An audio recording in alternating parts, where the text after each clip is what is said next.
Assalamualaikum warahmatullahi wabarakatuh. Yang terhormat Bapak Dr. Wirmi Eka Putra SE MSI CIKNR CSRS selaku dosen pengampu akuntansi syariah. Di sini saya Andini Destri Aulia dengan NIM C1F021099 akan mempresentasikan materi yang kelima, yaitu sistem keuangan syariah. Baiklah, yang pertama adalah konsep memelihara harta kekayaan. Memelihara harta bertujuan agar harga yang dimiliki oleh manusia diperoleh dan digunakan sesuai dengan syariah. Harta yang dimiliki halal dan sesuai dengan keinginan pemilik mutlak dari harta kekayaan tersebut, yaitu Allah Subhanahu wa Ta'ala. Nah, yang pertama, anjuran bekerja dan berniaga, yaitu Islam menganjurkan manusia untuk bekerja atau berniaga dan menghindari kegiatan meminta-minta dalam mencari harta kekayaan. Manusia memerlukan harta kekayaan sebagai alat untuk memenuhi kebutuhan hidup sehari-hari, termasuk untuk memenuhi sebagian perintah Allah seperti infak, zakat, pergi haji, perang atau jihad, dan sebagainya. Yang kedua ada konsep kepemilikan, yaitu harta yang baik harus memenuhi dua kriteria, yaitu diperoleh dengan cara yang sah dan benar, serta dipergunakan dengan dan untuk hal yang baik-baik di jalan Allah Subhanahu wa Ta'ala. Yang ketiga, perolehan harta. Jadi memperoleh harta adalah aktivitas ekonomi yang masuk dalam kategori ibadah muamalah atau mengatur hubungan manusia dengan manusia. Kaidah fikih dari muamalah adalah semua halal dan boleh dilakukan kecuali yang diharamkan atau dilarang dalam Al-Quran dan As-Sunnah.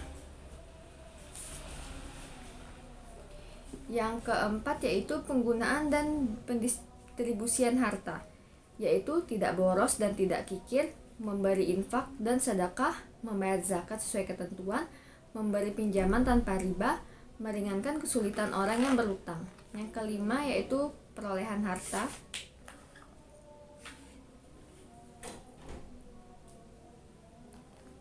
Selanjutnya, akad atau kontrak atau transaksi.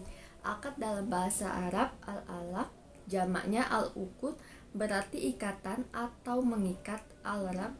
Menurut terminologi hukum Islam, akad adalah pertalian antara penyerahan ijab dan penerimaan qabul yang dibenarkan oleh syariah yang menimbulkan akibat hukum terhadap objeknya. Jenis akad yang pertama ada akad tabaruh, yaitu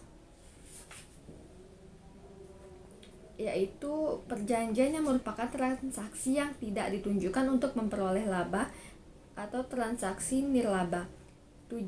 Tujuan dari transaksi ini adalah tolong-menolong dalam rangka berbuat kebaikan, atau tabaru berasal dari kata bir dalam bahasa Arab yang artinya kebaikan. Yang kedua ada akad tijarah, yaitu merupakan akad yang ditujukan untuk memperoleh keuntungan. Dari sisi kepastian hasil yang diperoleh, akad ini dibagi menjadi dua, yaitu natural uncertainty contract dan natural certainty contract. Rukun dan syarat akad. Yang pertama pelaku, yaitu para penjual dan pembeli.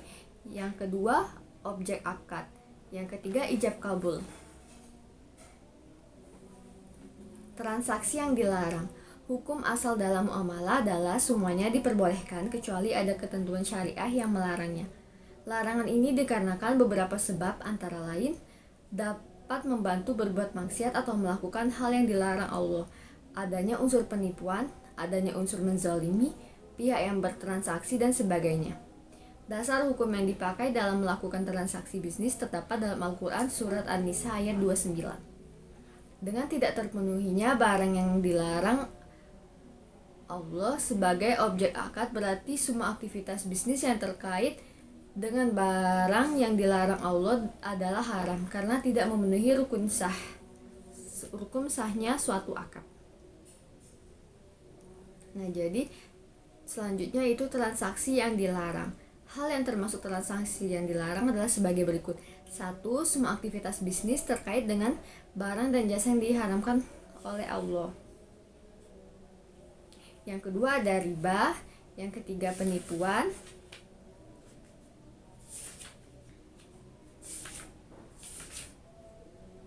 Penipuan terjadi apabila salah satu pihak tidak mengetahui informasi yang diketahui pihak lain dan dapat terjadi dalam 4 hal, yakni kuantitas, kualitas, harga, dan waktu penyerahan. Selanjutnya ada penjudian.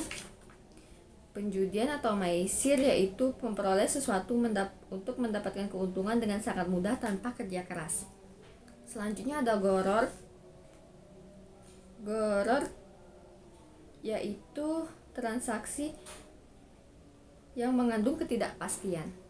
Yang keenam ada ikhtiar. Yang ketujuh ada monopoli. Yang kedelapan ada bai an-najshi. Yang kesembilan suap. Yang kesepuluh taluk. Yang kesebelas bai al-inah. Yang kedua belas talaki al-rukban.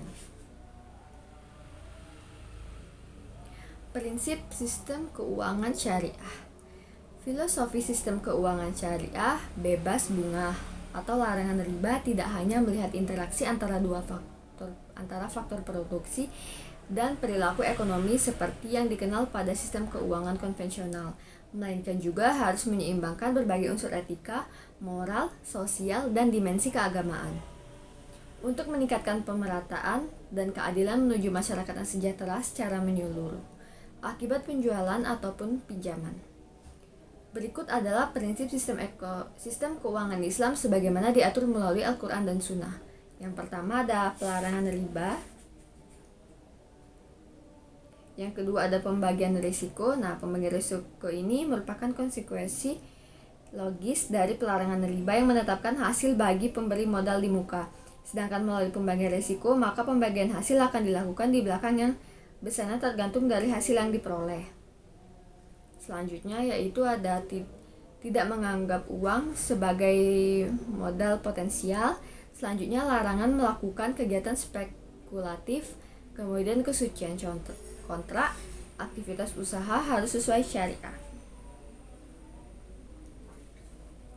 Instrumen keuangan syariah. Yang pertama akad investasi merupakan jenis akad ijarah dengan bentuk uncertainty kontrak, yang mana ada mudharabah, musyarakah, suku, saham, dan syariah. Yang kedua akad investasi atau NCC yaitu murabahah, salam, istisna.